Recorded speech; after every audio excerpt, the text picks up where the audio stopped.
Infelizmente, a gente não está conseguindo fazer o doutor Luiz aparecer. Eu acho que vamos ter que se conformar com a foto dele só.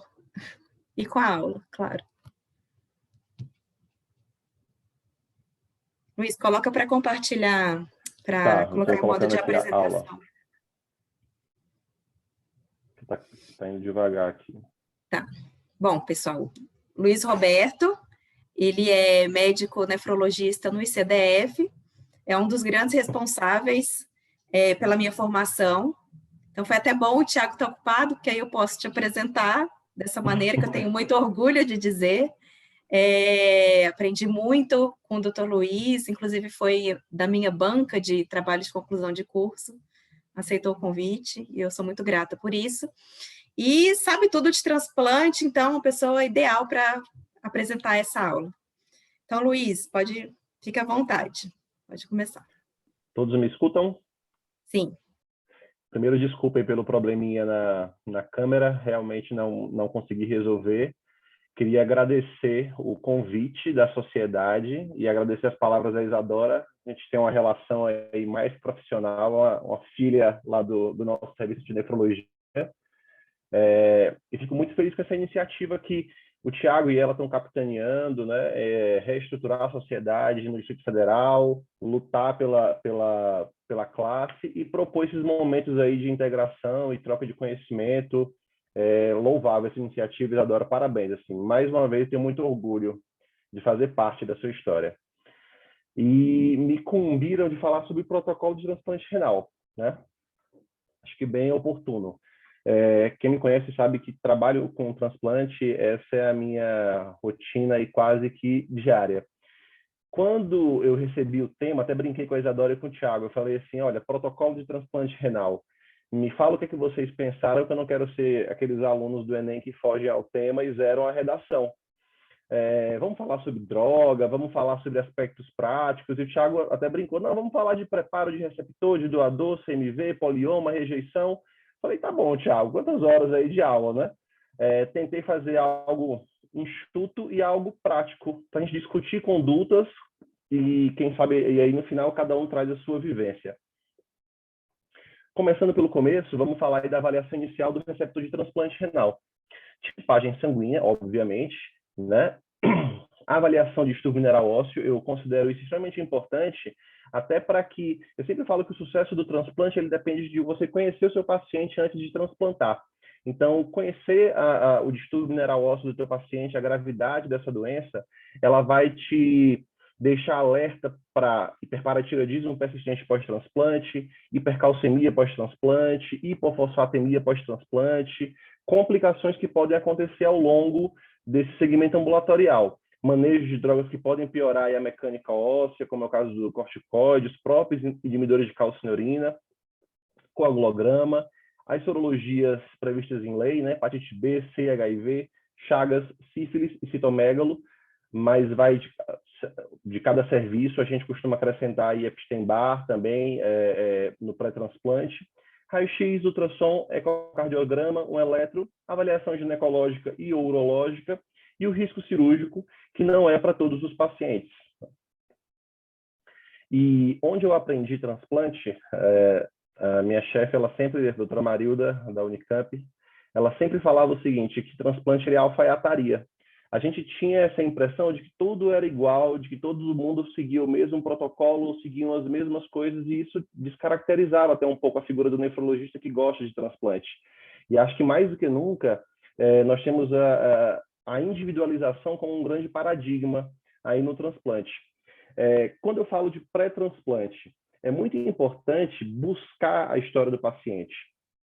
Porque, como eu falei, o sucesso do transplante ele começa ali, na primeira consulta. Saber com quem eu realmente estou lidando. Doença de base.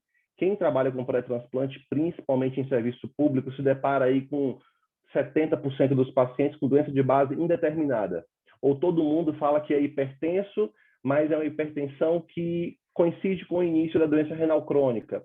Então, investigar, buscar fundo essa doença de base é fundamental para tentar excluir algumas doenças que podem complicar no pós-transplante. Buscar a história familiar, avaliar a presença de doenças genéticas, Se já teve transplante prévio, por que esse paciente perdeu o transplante? Muitos chegam na consulta e falam simplesmente, doutor, eu perdi porque tive uma rejeição. Será que foi rejeição? Será que foi uma recorrência da doença de base? Tem biópsia? Isso tudo serve para a gente esclarecer, por exemplo, hiperoxalúria. Nós temos pacientes que fazem um diagnóstico de hiperoxalúria no segundo transplante, justamente porque eles chegam nos centros e com pouca informação. Chu atípica. É importante que a gente saiba desse diagnóstico no pré-transplante para que a gente possa se preparar.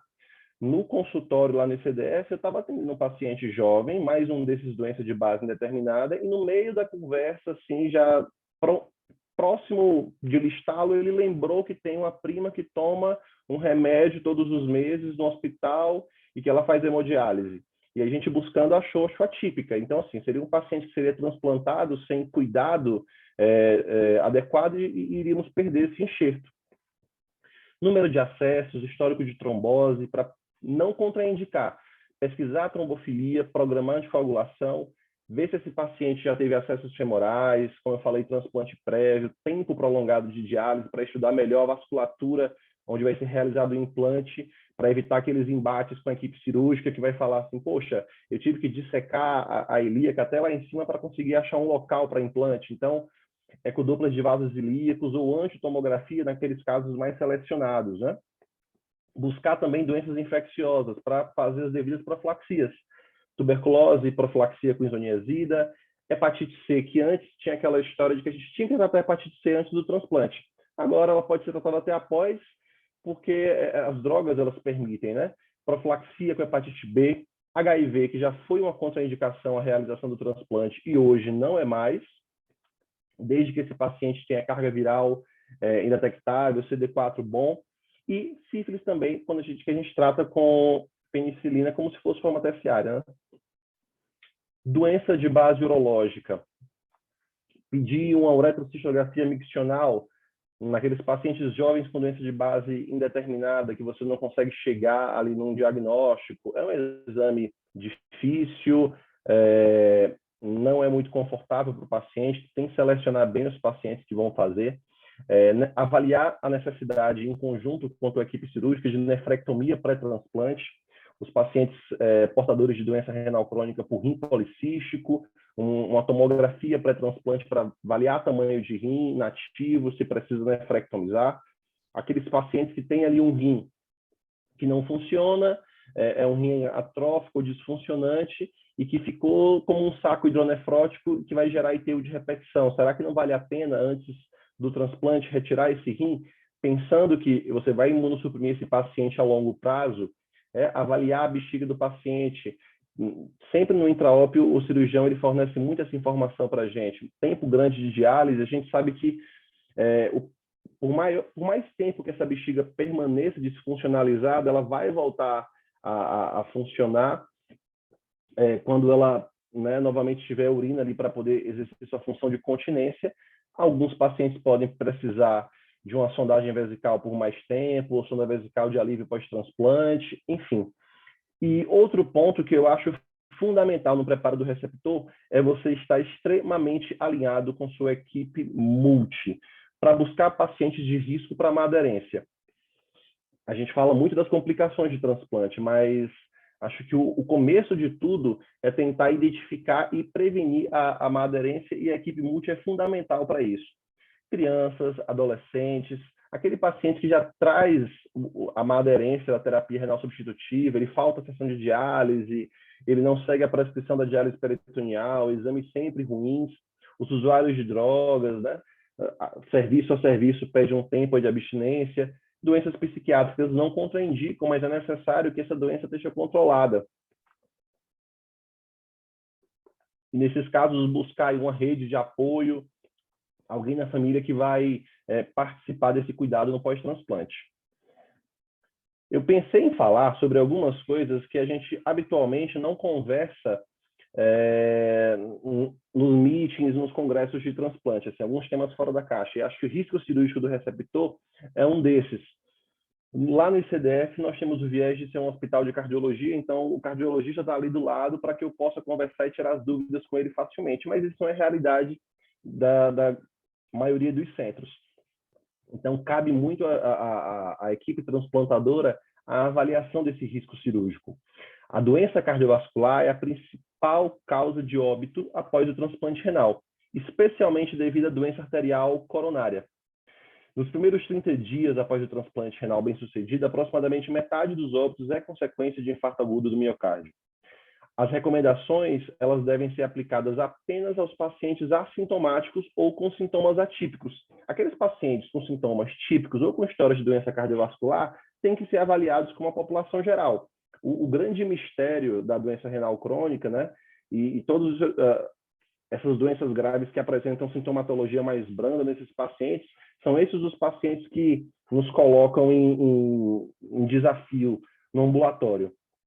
Lá no ICDF, em conjunto com a equipe que faz ambulatório de pré-operatório, nós optamos por seguir a terceira diretriz de avaliação cardiovascular perioperatória da Sociedade Brasileira de Cardiologia. Lá tem um adendo, um capítulo que fala justamente sobre risco cirúrgico em receptores de transplante de órgão sólido, pulmão, coração, fígado, rim. É uma leitura que vale a pena. Um mito que nós tínhamos, né, que todo doente renal crônico ele deveria fazer cateterismo pré-transplante. E esse uso ele não se justifica por se tratar de um método invasivo, não é isento de riscos de complicações e com custo elevado, e tem que ser solicitado com critério, até porque nossos pacientes eles possuem aí muitos diurese residual que tem impacto na mortalidade da população renal crônica, é fundamental para a aderência na diálise, tanto na hemodiálise quanto na diálise peritoneal. Então, poupar o paciente de invasões frustras e que podem prejudicá-lo é sempre muito interessante. Nessa diretriz de risco perioperatório, quais são os parâmetros clínicos que são considerados? Idade acima de 50 anos, diabetes e evidência prévia de doença cardiovascular, história clínica ou achado de exames. Aqui eu coloquei essa tabela que eu extraí da diretriz. Na primeira linha, pacientes em fatores de risco são de baixo risco cardiovascular, não tem indicação de investigação complementar. Pacientes com apenas um dos fatores de risco principais são considerados de risco cardiovascular intermediário e devem ser submetidos à estratificação não invasiva. Aí, se positivo, prossegue com o cateterismo. Pacientes que apresentem pelo menos 2 fatores de risco principais são considerados de alto risco cardiovascular e deverão ser encaminhados para estudo invasivo antes do transplante. Pacientes com DAC obstrutiva envolvendo segmentos proximais das artérias coronárias epicárdicas principais podem ser submetidos à revascularização miocárdica cirúrgica ou percutânea, visando a redução no risco cardiovascular. A gente observa cada vez menos a indicação de revascularização pré-transplante, também por ser uma cirurgia de alta morbidade e que não trouxe impacto sobre mortalidade no pós-transplante para essa população de pacientes. Em resumo, para ficar prático, eu sempre, após falar, vou tentar fazer esses resumos para a gente fechar aí o assunto.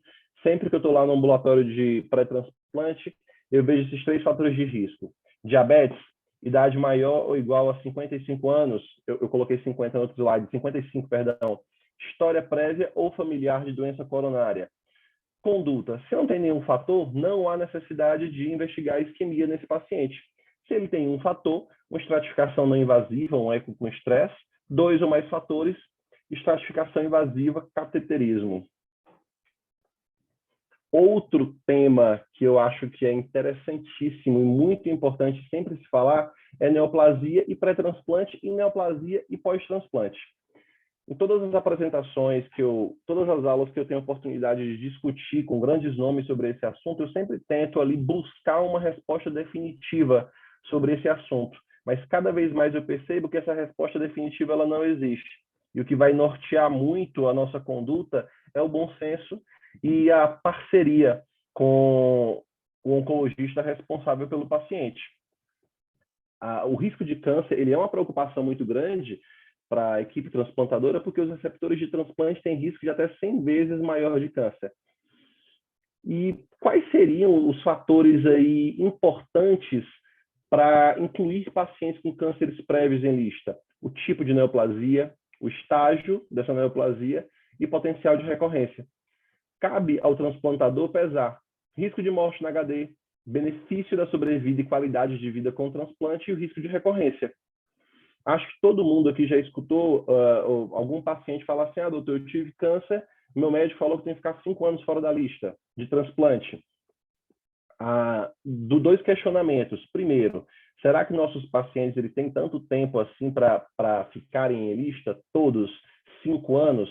E nesses 5 anos, todos os malefícios cumulativos da doença renal crônica não vão impactar de forma negativa sobre esse paciente e sobre o sistema de saúde? Outro questionamento, existe paciente bem em diálise? Não. Então, acho que sempre a gente tem que pegar pelo bom senso e discutir em equipe sobre a inscrição desses pacientes. As recomendações, elas são limitadas porque essas recomendações para inscrição de pacientes com cânceres prévios em listas de transplantes, elas são baseadas na extrapolação dos dados de recorrência desses cânceres na população geral. Não tem nenhum estudo que fale sobre essa recorrência em pacientes imunossuprimidos de forma crônica, como acontece no transplante de órgãos sólidos. E aí, várias estratégias podem ser pensadas. Por exemplo, se nós sabemos que o risco de neoplasia ele é proporcional à carga cumulativa de imunossupressão, então podemos propor um esquema que tem uma carga cumulativa menor de imunossupressor. Como fazer isso? O doadores com médicos melhores, melhor compatibilidade HLA, nosso sistema de alocação de transplantes já considera isso. A ausência de DSA, que vai ser um paciente que vai ser menos imunossuprimido, descartando o transplante do doador falecido, a gente consegue fazer isso com mais facilidade na seleção do doador vivo. E essa é uma estratégia que acho que a gente tem que pensar sim. Outra possibilidade que cada vez mais se discute é o uso do mTOR como imunossupressão de manutenção e suas propriedades antitumorais, principalmente aí em câncer de pele, não melanoma, algumas neoplasias relacionadas a vírus. Então, esse entendimento melhor do mecanismo de imunossupressão e os próprios recursos para tratamento de neoplasia, eles trouxeram aí uma folga maior nessa discussão de inscrição de pacientes. E como eu falei, tudo é tão controverso, as opiniões são tão divergentes, eu trouxe aqui esse quadro com as recomendações de guidelines conhecidos aí de todo mundo, da Sociedade Americana, Canadense, do Grupo Europeu, Grupo Australiano. Se você parar para pensar, olha aqui, onde tem 0, não há necessidade de tempo de cura para inscrição em transplante. 1 ano para inscrição em transplante. 2 anos. 2 a 5, entre 2 a 5 anos, e aí esse entre 2 a 5 vai entrar de novo aquela questão do bom senso. 5 anos, e percebam, temos várias interrogações aqui nesse quadro. O que significa? Não há recomendação. Não existe um consenso nem dentro do próprio guideline. E em X, nós temos aquilo que eles contraindicariam. E aqui, mieloma múltiplo aparece como a contraindicação mais frequente dessas sociedades. Em resumo, muitas dúvidas e poucas certezas, mas eu acho que vale a pena trazer essa discussão, porque muitas vezes ficamos solitários ali no consultório, tentando achar o melhor momento de inscrever esse paciente, sem ter a certeza e o respaldo de que essa doença não vai recorrer, por exemplo. Então, acho que mais do que nunca, bom senso, o tipo, o estágio, o potencial de recorrência dessa droga, considerar o uso de inibidores de mTOR como imunossupressão de manutenção, consenso, maior tempo em lista, pacientes com mieloma múltiplo e melanoma. A parceria com o oncologista é fundamental. Nesse dispositivo que estava aqui atrás, o câncer coloretal em estágios mais iniciais, eles pedem aí 2 anos de cura para listar. E tive um paciente com falência de acesso que transplantamos antes dos 2 anos, mas está em seguimento com seu proctologista, a gente faz esse trabalho em conjunto, e tem 3 anos de transplante e nenhum sinal de recorrência de doença. Orientar o paciente, não dar para o paciente a decisão soberana, se ele aceita o risco, não. mas dividir essa decisão, orientar o paciente sobre os riscos e, da mesma forma que nós não sabemos como o câncer vai se comportar nos pacientes após em termos de recorrência, o rastreio também nesses pacientes imunossuprimidos é algo novo. Então, vai muito da expertise aí da equipe de oncologia que acompanha o paciente. Eu coloquei esse slide para a gente falar um pouco sobre imunossupressão, mas de uma forma bem prática e, mais uma vez, falando em individualizar, né? Cada vez mais particularizar imunossupressão para as necessidades do nosso paciente. Dividir aqui, basicamente, como a gente faz lá no ICDF, aqueles pacientes que vão ser induzidos com depletor de linfócito, com antimoglobulina, e aqueles pacientes que não vão ser induzidos. Habitualmente, a indução era reservada para os pacientes hipersensibilizados, painel acima de 30, que é o que a gente utiliza lá como corte no ICDF. E nesses pacientes, nós utilizamos a dose de 4,5 miligramas por quilo. A dosagem diária de timoglobulina ela é guiada pela contagem de linfócitos em sangue periférico, e aí a gente faz a manutenção com tacrolimo, micofenolato e prednisona. Naqueles pacientes com DSA pré-transplante, o DSA que até um tempo também seria uma contraindicação ao transplante, nós fazemos induzindo esse paciente 6 miligramas por quilo, mantendo ele com tacrolimo, micofenolato, prednisona e uma dose adicional de imunoglobulina que vai agir aí sobre o linfócito B para tentar reduzir chance de complicação imunológica nesse transplante. E quando utilizar a timoglobulina nos pacientes com painel baixo, né? Os não sensibilizados ou de baixo risco imunológico. Nós utilizamos aí o que é uma tendência nacional, que é capitaneada pelo grupo da Escola Paulista, os trabalhos do Dr. Hélio Tedesco mostram segurança no uso da dose única de 3 miligramas por quilo, mantendo com tacrolimo, nidodimetol e prednisona, ou já pensando também na timoglobulina como um poupador de inibidor de calcineurina, aqueles rins isquêmicos, onde nós temos uma necrose tubular aguda presumida, já com certeza, né? TIFs elevadas, rins em insuficiência renal aguda, rins de doadores jovens sem morbidades em hemodiálise. Então, a timoglobulina ela me permite utilizar uma quantidade menor de tacrolimo ou até retardar o início do tacrolimo nesse paciente, ajudando o funcionamento mais rápido desse enxerto. E os pacientes com painel abaixo de 30, não utilizamos timoglobulina, indução somente com metil e manutenção com tacrolimo, micofenolato e prednisona. Como eu falei, assim, a ideia esse é uma linha geral, mas para cada paciente cabe uma discussão. Sempre que a gente vai transplantar algum paciente no grupo, a gente tende a discutir a melhor estratégia adequada para aquele paciente. Avaliamos o receptor, falamos aí sobre a imunossupressão que ele vai ser submetido, conversamos sobre alguns riscos, como é o caso do câncer, a avaliação do doador. A mesma parte de função renal, tipagem, proteinúria, discutível a utilização de pacientes diabéticos, hipertensos, então isso vai de centro a centro, buscar aqueles pacientes com doença leve, sem lesão de órgão-alvo, hipertensos controlados com o uso de apenas uma droga, tentar sempre na história buscar do seu paciente, do seu receptor, Shua típica, GESF, hiperoxalúria. Hiperoxalúria é necessário o transplante combinado fígado-rim. Nós fazemos o transplante lá no CDF, temos um paciente transplantado fígado-rim por hiperoxalúria. Eu gosto muito de colocar GESF, por quê?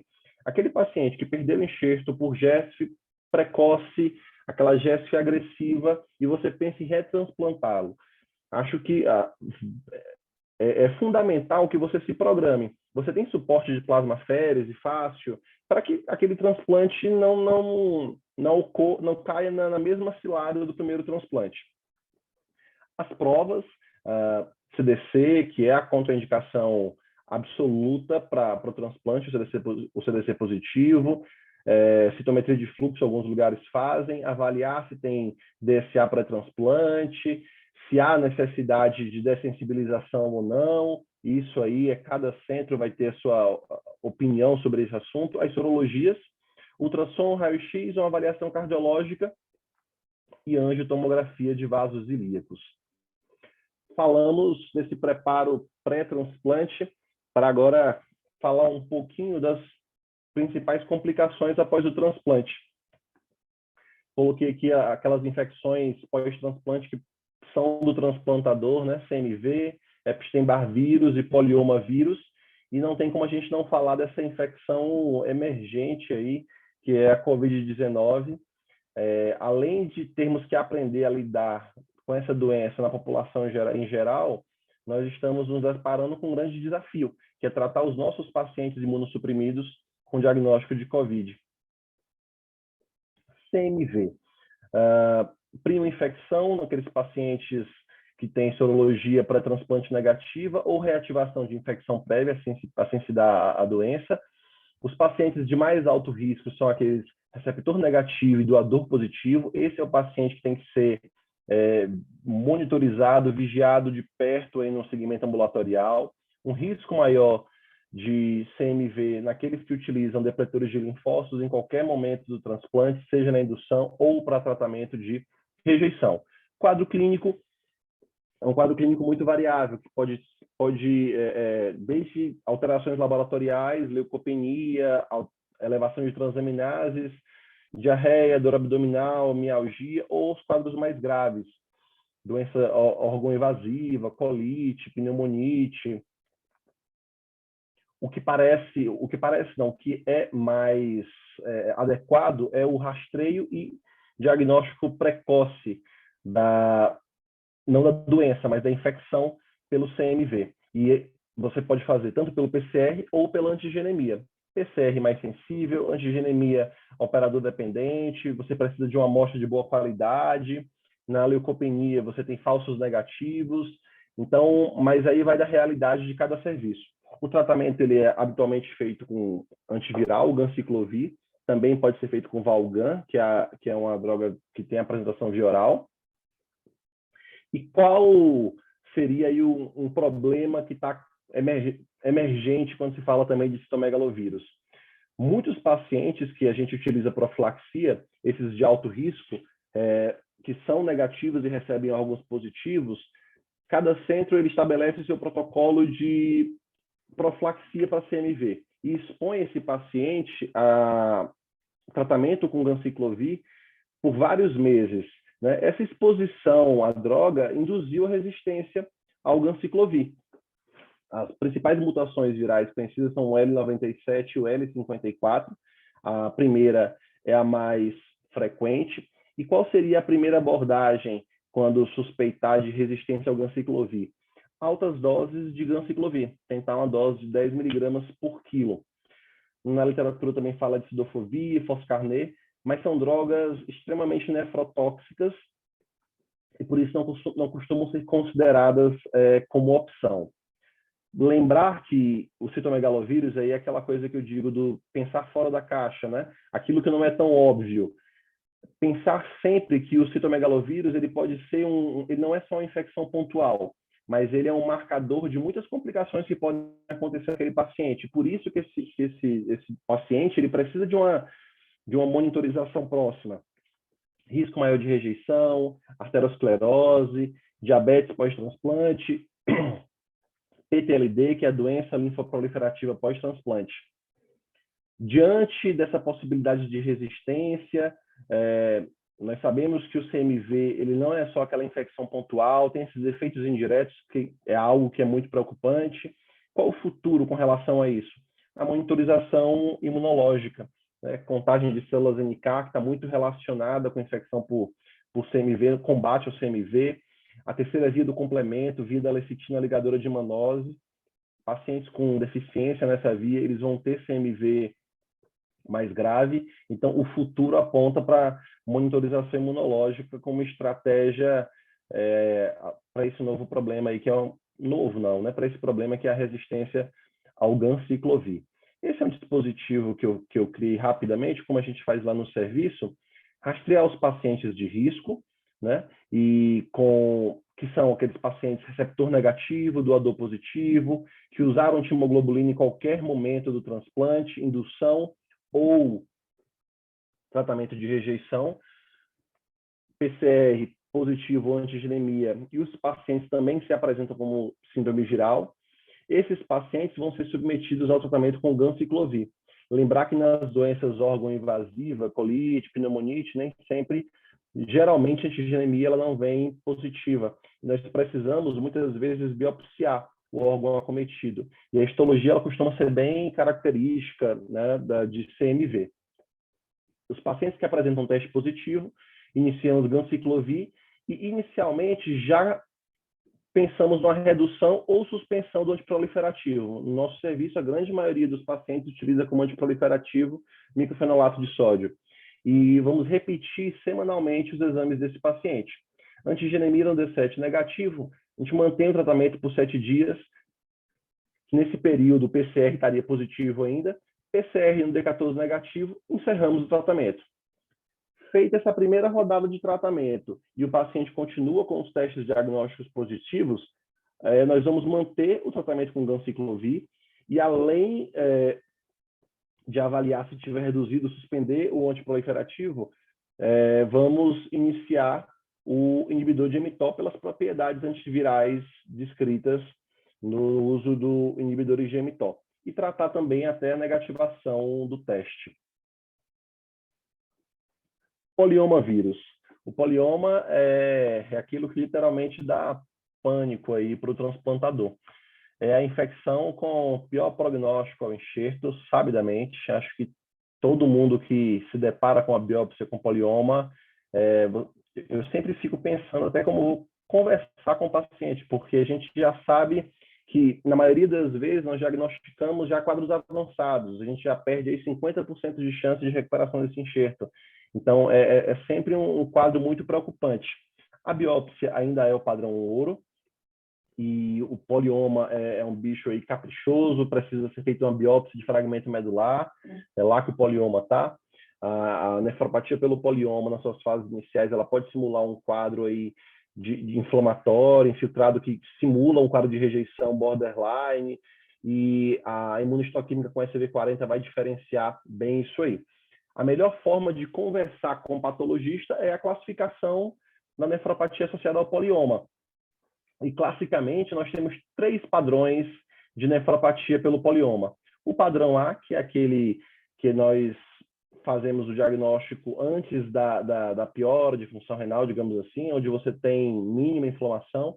O padrão B, que é geralmente onde é feito o diagnóstico, onde já tem aí piora de função renal. E o padrão C, onde já tem fibrose intersticial, atrofia tubular importante e perda de enxerto já bem elevada. Falando um pouquinho mais aí sobre cada padrão histológico, eu trouxe aqui algumas figuras para ilustrar, que foram cedidas pela professora Marilda, são pacientes biopsiados na Unicamp. Na nefropatia, no padrão histológico A, que é o padrão inicial, nós vamos ter função renal estável, o paciente pode ter virúria ou viremia positiva, e a gente vai falar um pouquinho sobre isso daqui a pouco. E nós temos baixa incidência de perda de enxerto.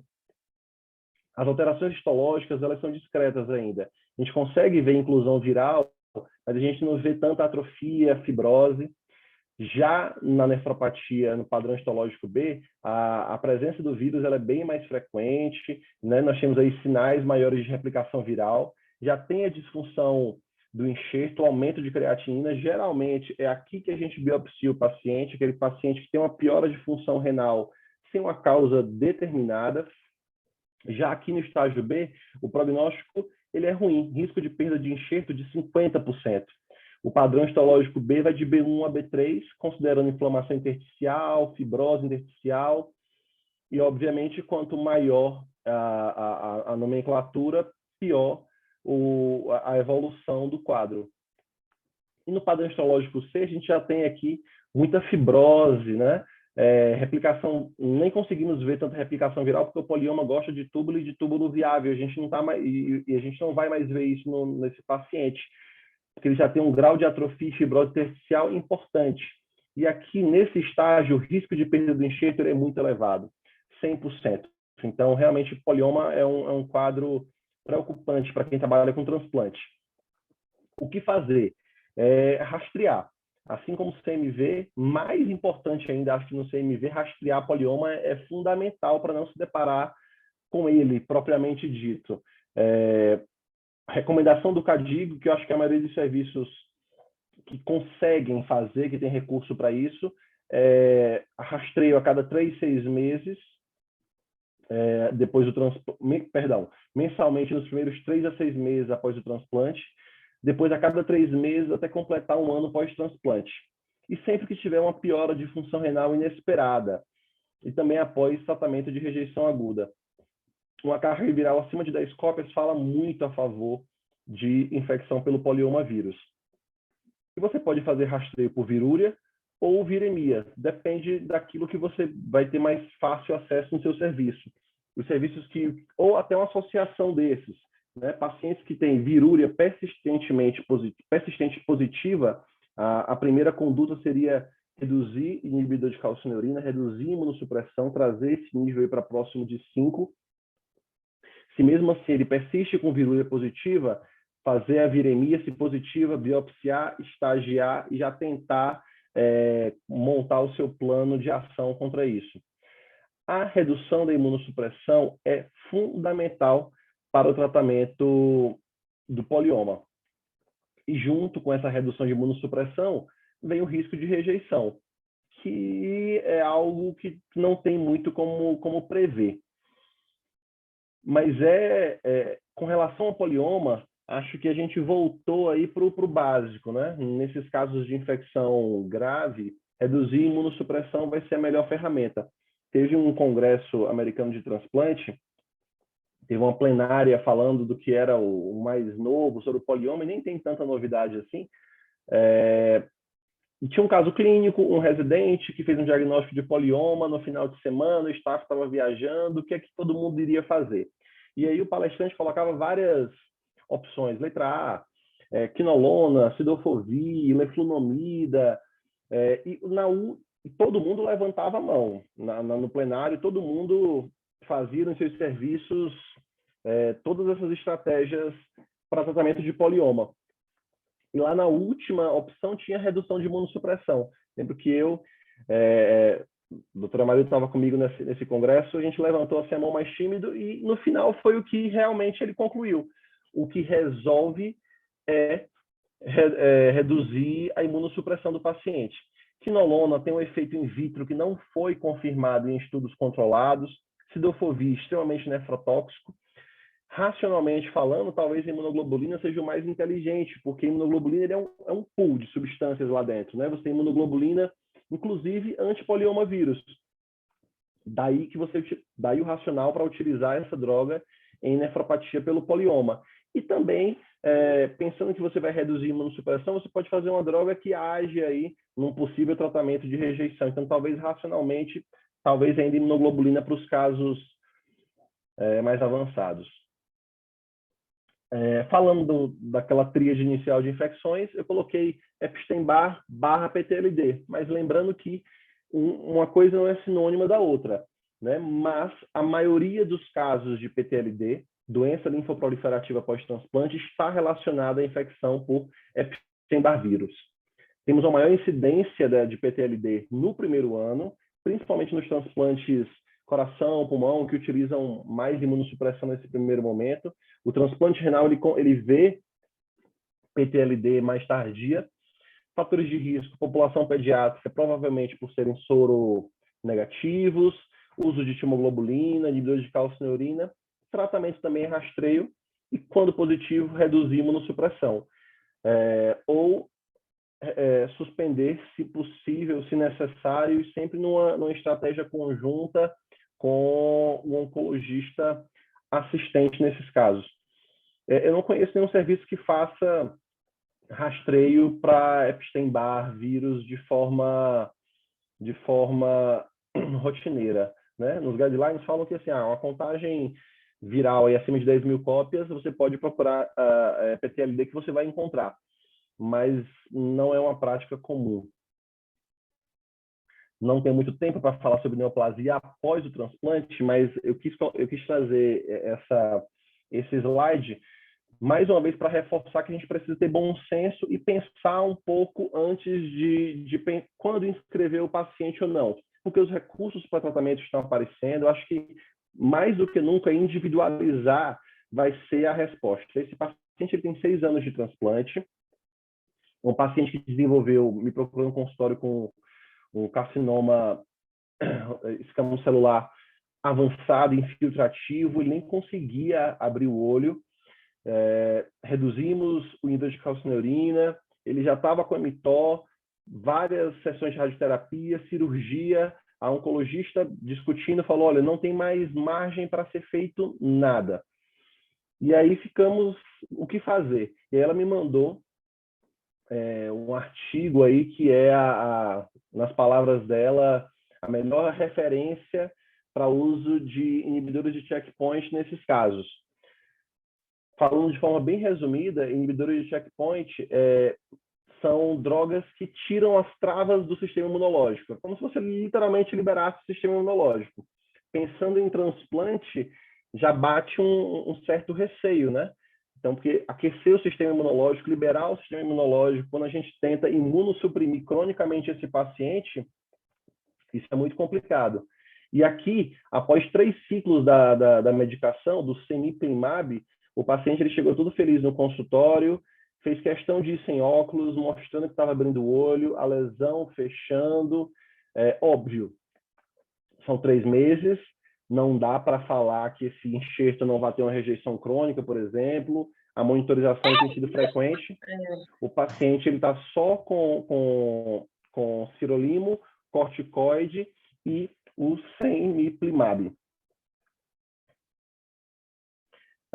Esse estudo ele é bem reduzido, são 7 casos, então realmente as experiências estão começando agora. Acho que é muito válido nesses encontros cada um poder falar daquilo que vive no seu consultório, das suas angústias, porque só assim a gente vai conseguir replicar conhecimento. E não tem como não falar de Covid-19. Eu trouxe aqui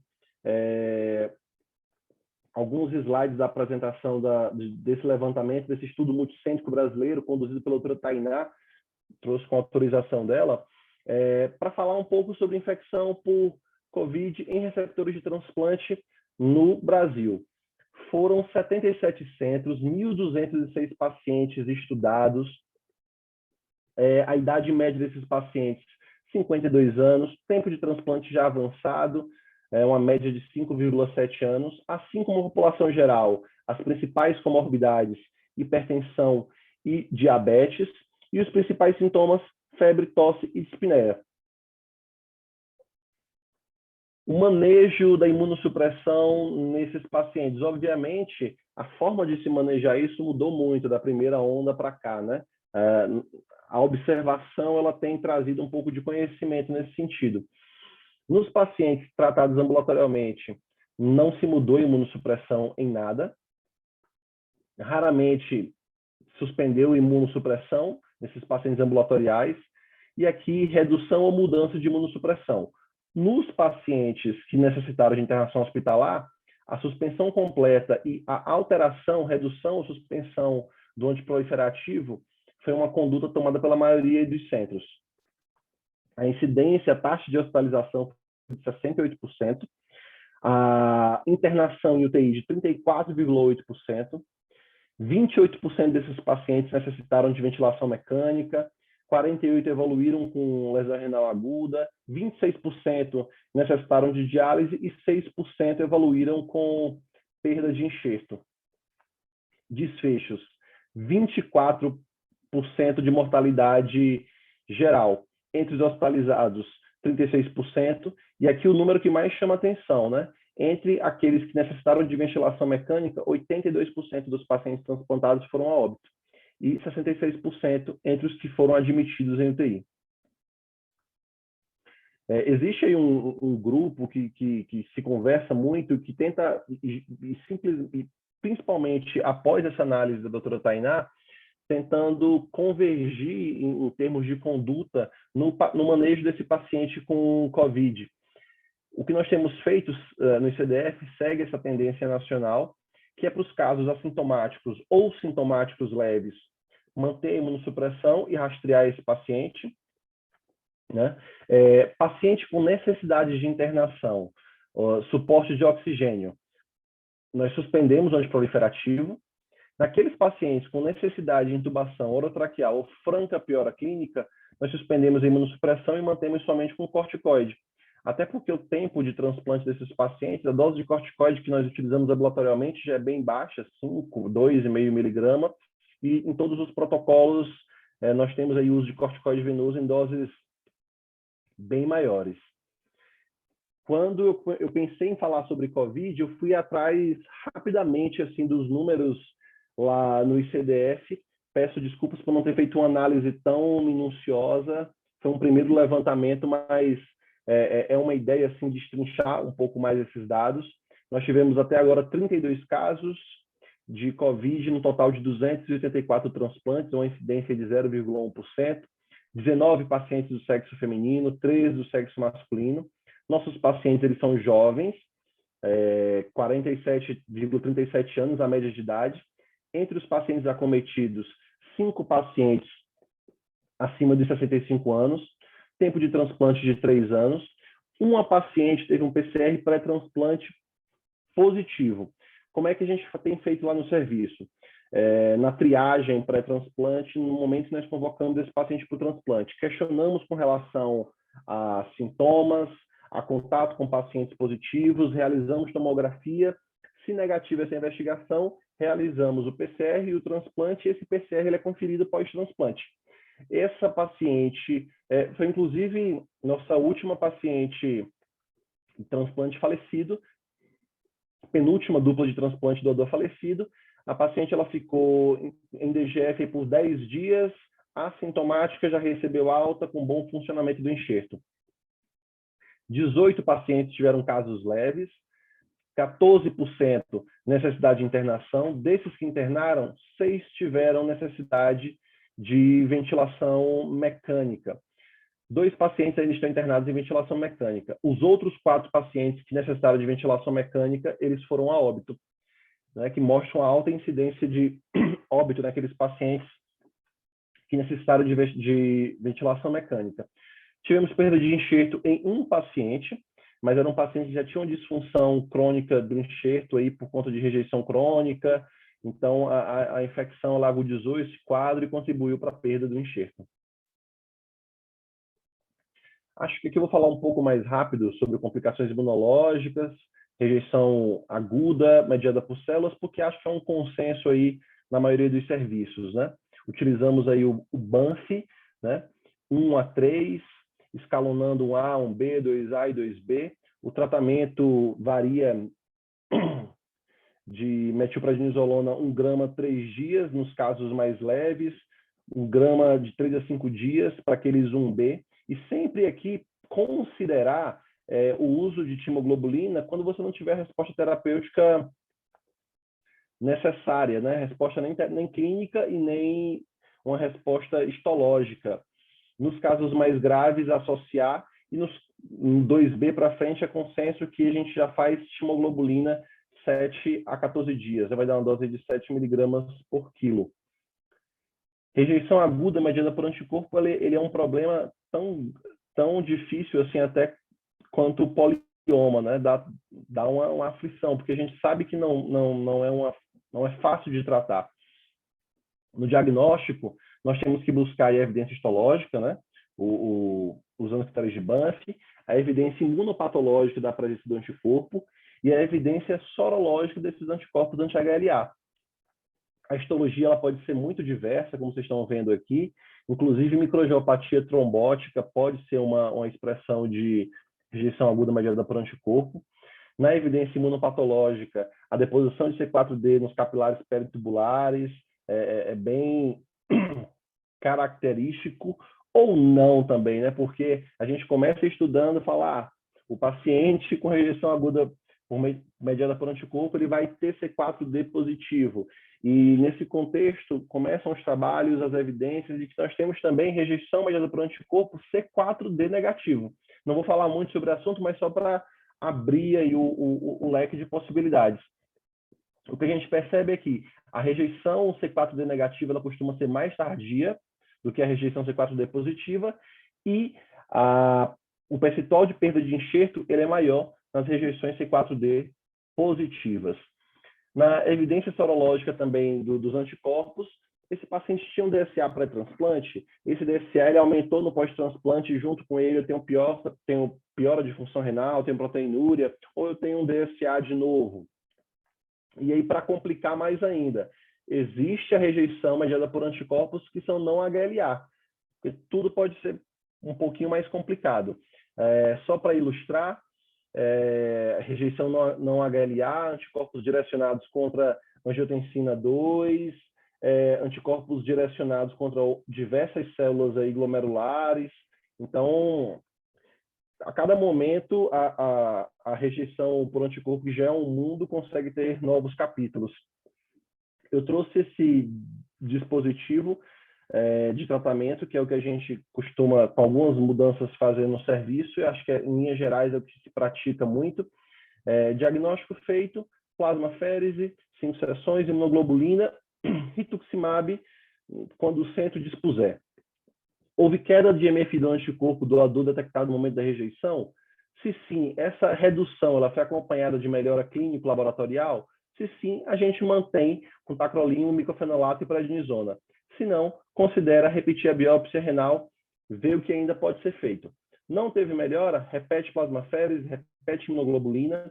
Se o paciente mantiver esse quadro histológico de rejeição aguda mediada por anticorpo ou não tiver melhora clínica após o tratamento inicial, buscar tratamentos aí de segunda linha que não estão tão facilmente disponíveis para a rede pública, né? Bortezomib, eculizumab, tá?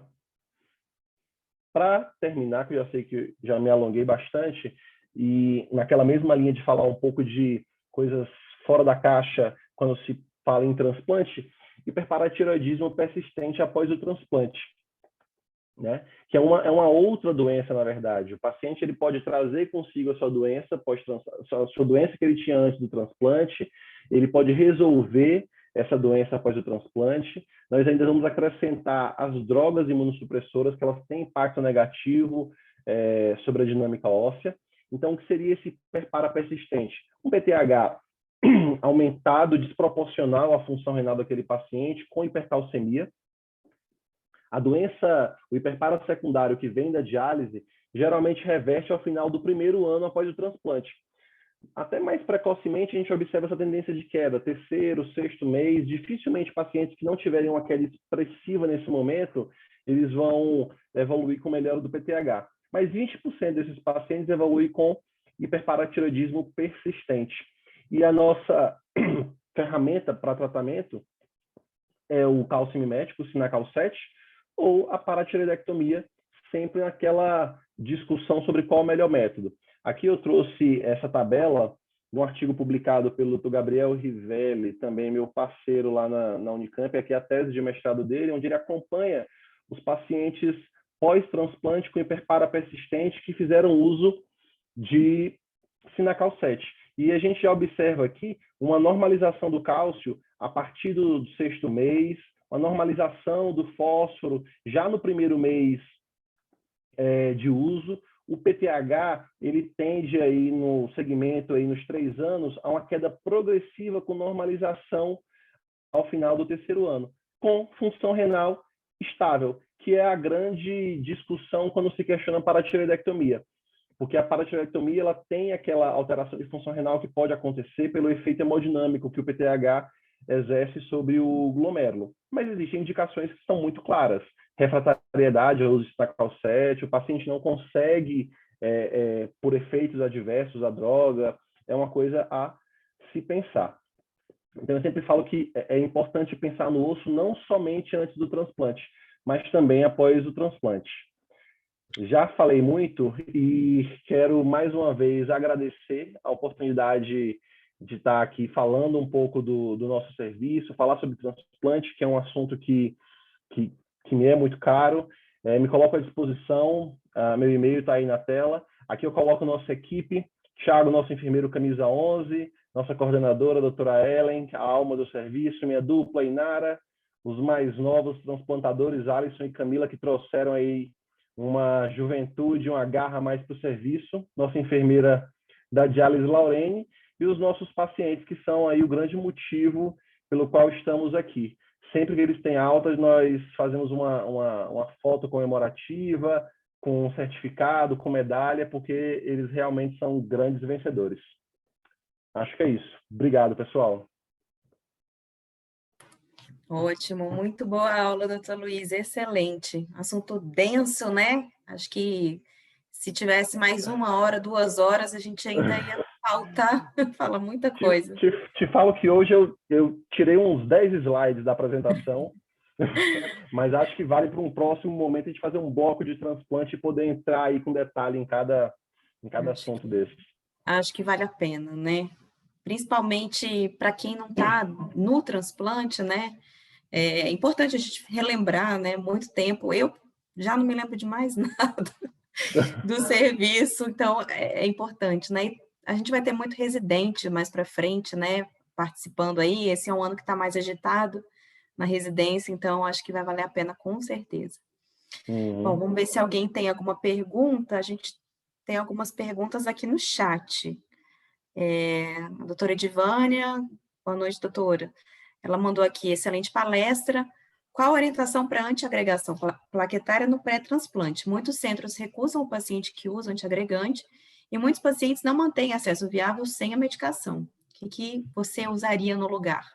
Então, eu falo que isso aqui é uma discussão de centro a centro. Não existe uma regra, né? A gente sempre conversa com o nosso cirurgião. Via de regra, o que nós fazemos no CDF é AS, tudo bem. Outros antiagregantes nós contraindicamos, né? Clopidogrel, ticlopidina. Pacientes que utilizam, por exemplo, cumarínicos, Marevan, com essa justificativa de perda de acesso, a gente pede relatório do vascular. Nós temos um cirurgião vascular na nossa equipe que também contribui nessa discussão. Não vou te dar a melhor resposta, mas nesses casos selecionados, nós vamos inscrever o paciente utilizando o anticoagulante, mas isso depois de uma discussão, e vai ser aquela coisa, né? Está usando Marevan, vamos coletar o INR, isso vai postergar, às vezes, o transplante, reverter anticoagulação, os outros anticoagulantes que não tem um antídoto aí tão fácil, também isso é muito questionável. Lá no ICDF a gente não inscreve, a não ser que realmente sejam pacientes com trombofilia, válvula metálica, são pacientes que até já acompanham lá no hospital. Certo. Bom, deixa eu ver se temos mais perguntas aqui. Quanto tempo liberar o doador diagnosticado com neoplasia de próstata na avaliação pré-transplante? Então, mais uma vez eu falo, acho que aqui a gente vai utilizar o bom senso, né? Nas revisões que eu fiz, próstata não é um tipo de câncer muito relacionado com imunossupressão.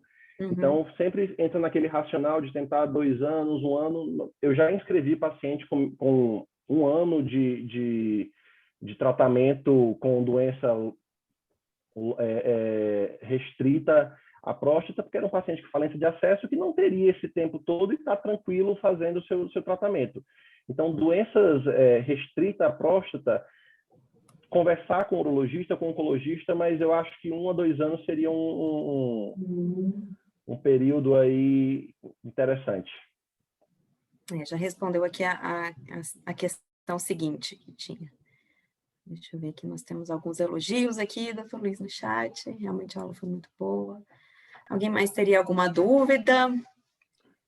Alguma discussão? Isadora, deixa eu só fazer uma pergunta aqui. Primeiro, parabenizar o Luiz. Um resumo dessa natureza não é fácil, né? Praticamente falou de A a Z sobre transplante. Para quem não tá no dia a dia do transplante, foi bom recordar várias coisas. Com certeza. Aí. Eu tenho 2 perguntas. A primeira quando você fala em polioma, qual é a prevalência que hoje tem o polioma? Que eu imagino que tudo isso deve estar crescendo, não só porque o diagnóstico está se tornando mais preciso, mas também que a cada dia a gente vai mantendo mais paciente, vai Nós rastreamos mais, na verdade, também, né? Então, assim, no passado você não tinha tanto diagnóstico, talvez por perder rastreio ou fazer biópsias em pacientes mais avançados, assim. Eu não sei te falar o dado de prevalência de polioma, por exemplo, lá no ICDF. De cabeça, eu lembro que de 2 pacientes que eu discuti. Então, que bom que a incidência da doença é baixa. Em algumas séries que eu vi, ela não ultrapassava 20%. 20% é um número alto.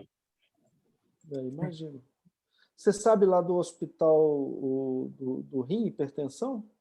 Mais ou Não, menos. não sei. Não, sabe? Não sei te falar. Não, é que eu fiquei pensando até onde o pessoal que está começando a usar agora anticorpo monoclonal para vírus, então, quanto que isso pode ser estimulante para a indústria, né? Porque se tem um número maior de casos. Bom, a Edvânia fez já uma pergunta, eu tenho mais uma outra que é uma curiosidade. Paciente que vai para transplante, que tem rim policístico muito grande, é sempre uma discussão, tira ou não tira o rim, né? E tirar o rim é sempre um estresse também para um paciente que está em diálise. Lá vocês, ou como é que anda de você fazer embolectomia, embolização da artéria renal desses rins? Vocês têm alguma experiência? Que lá o IC tem muita gente boa nisso? Então, lá no IC a gente não faz embolectomia nesses casos. Realmente, a opção é pela nefrectomia para transplante. Mesmo com toda... A gente sabe é uma cirurgia cruenta, inflama muito o paciente, repercussão de diurese residual, mas a gente ainda acaba fazendo nefrectomia para transplante nos casos avaliados pela urologia. Tá certo. Você conhece algum centro que está fazendo isso? Não conheço, para te falar agora, não conheço. Tá bom, então. Não, muito... Eu não consigo ver quem está me perguntando para... É o doutor Francisco. Tá, ok. Francisco Neves. Obrigado, Luiz. Parabéns. Obrigado. Boa noite, Luiz. Meu nome é Manuela. Eu gostaria de parabenizar pela aula, muito boa, realmente deu para a gente relembrar muita coisa que não via há muito tempo, para a gente que não trabalha com transplante. Eu tenho uma pergunta com relação ao transplante preemptivo. Qual a experiência de vocês aqui no DF? Se vocês estão fazendo, como é que vocês estão fazendo? Porque muitas vezes a gente pega paciente jovem, né? Às vezes a gente faz diagnóstico de doença glomerular e a gente acompanha esse paciente no consultório e assim, muitas vezes a gente quer dar uma perspectiva diferente para esse paciente, né? A oportunidade de não entrar de cara na diálise. Então, assim, a gente faz sim transplante preemptivo, assim, temos pacientes inscritos na nossa lista em preemptivo, já fizemos doador vivo preemptivo também. Por lei, quem são os pacientes que podem ser inscritos ou que podem transplantar de forma preemptiva? Aqueles pacientes que são diabéticos ou menores de 18 anos, esses pacientes têm que ter uma taxa de filtração menor que 15. Isso comprovado que isso vai ser anexado lá no sistema da CNT, o clearance do paciente.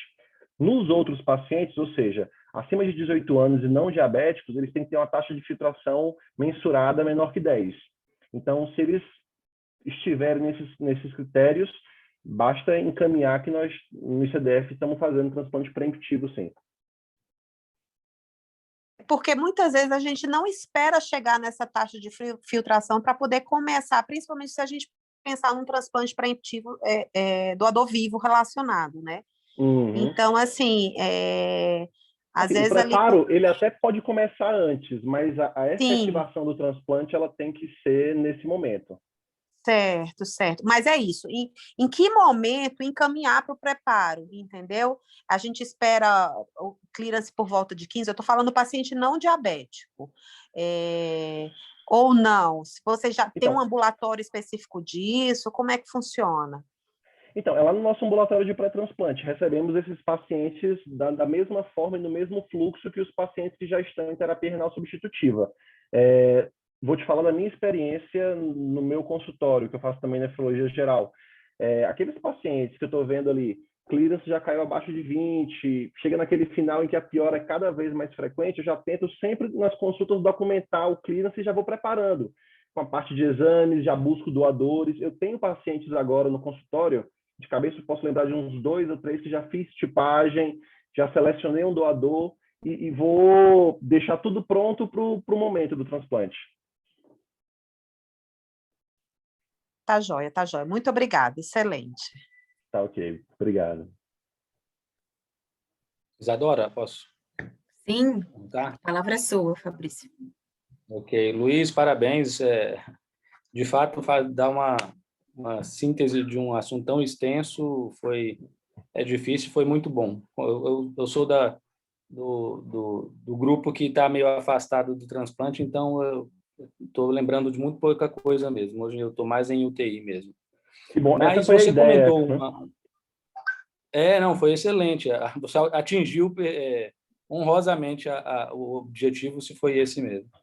Bom, mas você comentou de um caso, você falou da hiperoxalúria, e alguns anos Isso. atrás eu encaminhei para o IC, não sei nem se o que vocês transplantaram seria ele, o Tiago, era um paciente lá da clínica, um jovem, que Sim, ele fez um ele. transplante é ele, né? Mais É jovem, ele. perdeu ele muito rapidamente com hiperoxalose, e daí o diagnóstico foi secundário à perda do primeiro enxerto.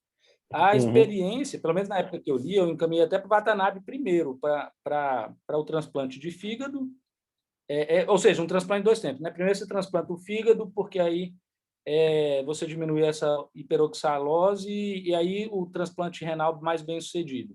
Mas, por outro lado, não sei nem a facilidade de você alocar um fígado para quem tem mel de bom Sim. e depois de alguns anos transplantar o rim. Vocês fizeram duplo ou foram em 2 momentos? Como é que fizemos foi duplo, fizemos duplo. Foram 2 pacientes com hiperoxalúria que foram feitos transplante duplo, né? Esse paciente ele é inscrito na lista do fígado e o fígado puxa o rim. Legal. Então, funciona mais ou menos dessa forma. E ele está em segmento ambulatorial.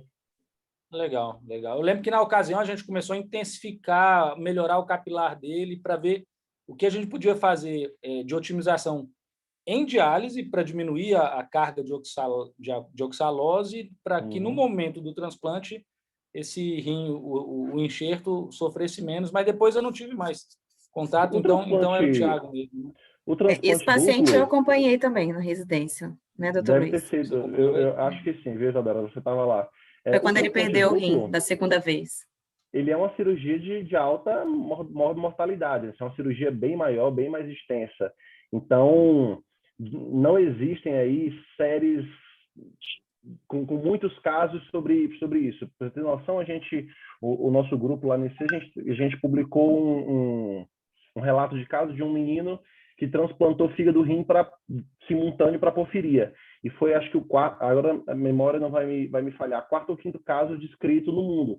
Então, como é um tratamento, digamos, agressivo, a experiência não é tão grande. Eu fui em um encontro de transplante uma vez em Minas e conversei com uma das médicas lá de transplante e ela me falou, inclusive, de uma dessas estratégias, em transplantar primeiro o fígado, deixar o paciente em diálise por 24 horas, reduzir a carga de oxalato para evitar deposição no rim. As experiências são as mais variadas, né? Não costuma ser um transplante fácil. O próprio Tiago já tem biópsia com deposição de oxalato, mas está com função de enxerto e está em ambulatório. Eu acho que ele tinha até artrose por oxalato também. Eu tinha doença óssea. Ele era doença bem óssea gravíssima. Doença, sim. Ele é bem complicado. Mas melhorou muito. Boa noite, gente. Boa noite. Legal. Falando do Tiago, ele é meu paciente, eu acabei querendo dar um pitaco. Oi, Fabrício, oi, boa noite para todo mundo. Boa noite. Meu nome é Ellen. Pitaco, doutora Ellen. Luiz, parabéns, assim, foi uma aula espetacular. Nossa, caramba, foi um desafio que você cumpriu muito bem, viu? Com louvor. Fabrício, o Tiaguinho de Brito, caramba, se eu te contar, o Tiago, ele retransplantou com a gente. Ele perdeu o primeiro enxerto. Ele fez o primeiro enxerto. Perdeu por oxalose. E apesar da gente ter... Vocês estavam fazendo um capilar de alto fluxo, eu era da Soclimed na época. E ele tinha um capilar que vocês conseguiram, mesmo ele sendo SUS, vocês conseguiram priorizá-lo. E ele chegou, mas apesar dele ser magrinho e muito desnutrido, ele tinha muita deposição em tecido mole ali. Ele fez um cálculo em 2 meses e ele perdeu rapidamente o rim que ele fez com duplo. Ele ficou internado, em 5 meses depois a gente retransplantou e aí depois ele ficou bem. Mas ele teve fraturas, ele teve colangite, ele teve tudo que tinha direito. Agora ele está bem. A gente fez prisma, diálise diária, alto fluxo, assim, para ajudá-lo a tirar esse oxalato. Ele ficou 5 meses fazendo diálise diária. E realmente é muito desafiador. Hiperoxalúria é bastante difícil a gente de lidar, principalmente o paciente SUS, né? A gente tem 3 vezes por semana para otimizar uma diálise. Nossa, mas você me dá uma boa notícia, que um carinho grande pelo... Ele era um garoto joia, né? Muito legal. Ele é muito eu encaminhei, bonzinho. mas depois eu saí, eu perdi o acompanhamento dele, então essa notícia me... E você acabou tem uma que ele ideia, fez em 2 tempos. Isso, você tem uma ideia, Primeiro Fabrício? Agora eu tô brigando porque ele... eu estou brigando porque ele quer que eu libere para dirigir novamente. Ele tem uma perna com uma fratura. Está nesse estado. Bem Thiago mesmo, mas é um garoto joia mesmo. Parabéns pelo sucesso aí, coisa boa que fizeram. Um abraço. Muito bom. Então, de novo, parabéns aí para a equipe e o Luiz pela aula brilhante. E fico feliz que tenha dado tudo certo com o Thiago, apesar das dificuldades. Muito bom, parabéns. Obrigado. Doutor Francisco, tem alguma questão? Abriu o microfone? Não, eu também conheci o Thiago, né? Fiquei muito feliz com Eu também fiquei, acompanhei ele com essa história o aí. Chico que conseguiu o capilar, viu? Porque na ocasião a gente falou, mas vai ter que mudar alguma coisa. Se não me engano, foi o Chico que interferiu nessa coisa aí de melhorar o capilar dele na diálise, naquele. Thiago ensinou nefrologia para vários nefrologistas aqui do DF. Para várias gerações. Que bom que ele está bem, né? Que ótimo. Então, gente, alguém tem mais alguma pergunta? Eu estou com uma curiosidade para saber como que está o fluxo, né, de transplantes agora na pandemia. Está tendo? Como é que está? Nós continuamos transplantando, não suspendemos os nossos transplantes. Né? No primeiro momento, na primeira onda, a gente colocou muitas restrições, seguimos com receio, assim, pacientes mais antigos, por exemplo, a gente está fazendo teleconsulta para evitar a circulação desses pacientes, mas como eu comentei, a gente faz um rastreio aí clínico, né, exame físico, questiona sobre os sintomas, sobre contato que tenha tido com o paciente positivo, faz tomografia para transplante. Se isso tiver, o paciente planta, mas o diagnóstico, o PCR, ele vem a posteriori. E nós tivemos agora uma paciente que foi a primeira desses 32 casos de Covid, foi a primeira que a gente foi pegar o resultado e tomou essa surpresa, um PCR positivo, mas o paciente já está aí com mais de 14 dias de transplante, está em casa de alta e assintomática. Poxa, que bom, então. Isso foi coragem, viu?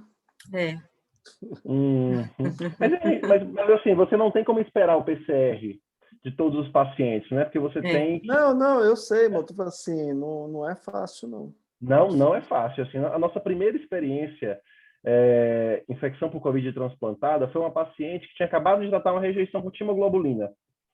E aí ela fez uma anemia, ela queixou de dispneia para mim num dia. Eu julguei que a dispneia, o cansaço pudesse ser pela anemia, transfundimos, e aí no fim de semana com a Ellen o quadro ficou bem florido, e ela tinha acabado de ser pulsada, timoglobulina, tudo tem direito. Mas ela também ficou tranquila e está em acompanhamento ambulatorial. Uma tendência agora até pulsar os pacientes, né, com Covid. Então, talvez foi até bom, já tratou tudo junto. O corticoide sim, né? Eu acho que a gente não sabe ainda tratar Covid, não. Porque pulsar, aí o imunossuprimido morre mais, aí você imunossuprime. A gente está aprendendo em todos os campos com essa doença, né? E quando a gente aprender na população geral, aí é que nós vamos realmente tentar entender melhor os imunossuprimidos, né? Ótimo. Alguém mais tem alguma dúvida, alguma pergunta, alguma colocação? Já que trouxe essa coisa da imunossupressão, deixa eu perguntar uma coisa, o Luiz, o Ellen, ou outras pessoas do grupo.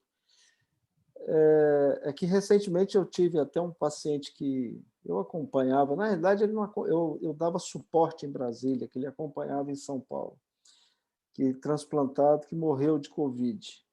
E a dúvida que eu fiquei na hora que ele está que ele interna é o quanto esses protocolos de imunossupressão que a gente usa para os pacientes comuns, a gente tem que manter para o paciente transplantado. Porque eu não sei, um pouco que eu li, você trouxe essa experiência, mas eles acabam morrendo de sepse, né? Ou não? Então, o que se tem feito com esses pacientes é muito próximo da população geral. É aquilo como você falou, a gente está aprendendo primeiro a tratar a população geral para, quem sabe, depois conseguir melhorar esse tratamento para grupos pontuais. A nossa mortalidade foi alta nos pacientes em ventilação mecânica, quer seja pela doença pulmonar mais grave, quer seja pela insuficiência renal aguda associada, quer seja porque aí já vem complicação de UTI, é o paciente que vai ter questão de corrente sanguínea, é o paciente que tem ventilação mecânica. Algo que fala... Isso eu estou falando é uma observação que eu fiz agora, levantando esses casos no nosso serviço. Os transplantes mais recentes, eles tiveram uma evolução mais satisfatória.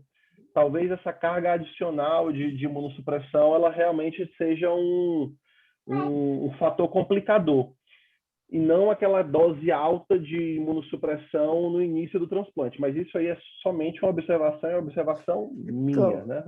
Então, mas é isso que eu estou falando. Quando esse paciente também tinha muitos anos de transplante, aí o que eu fiquei refletindo na hora é se a gente não deveria tratar ele com mais parcimônia, preocupado com a síndrome inflamatória do Covid. Você entendeu? A gente não tratar mas a ele maioria, igual...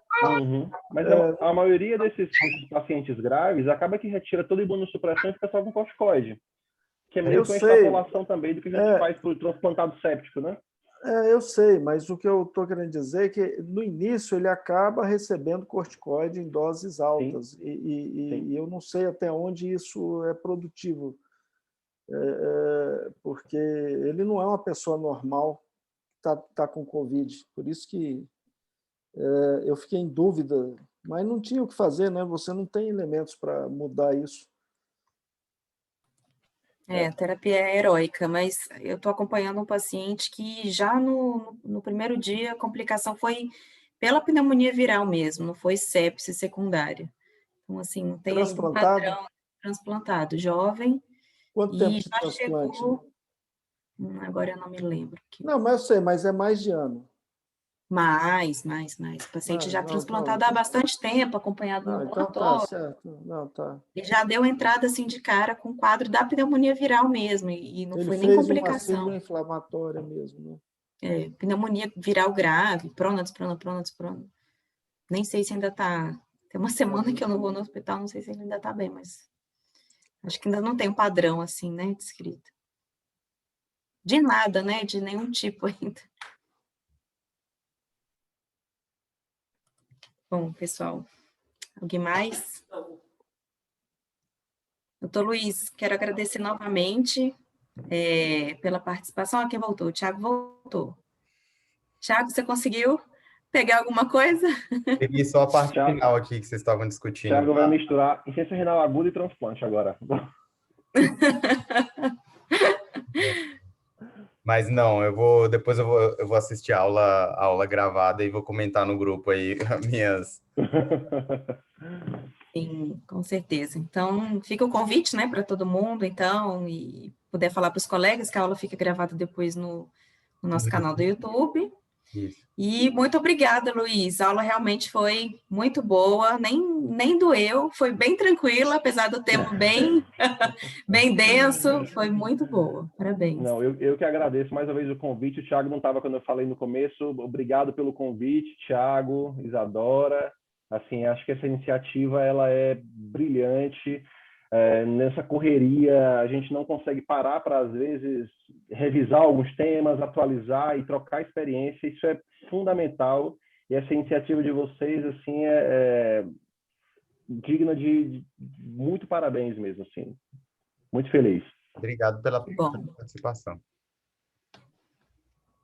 Então, boa noite a todos. Obrigada pela participação. Tchau, tchau. Tchau, Thiago.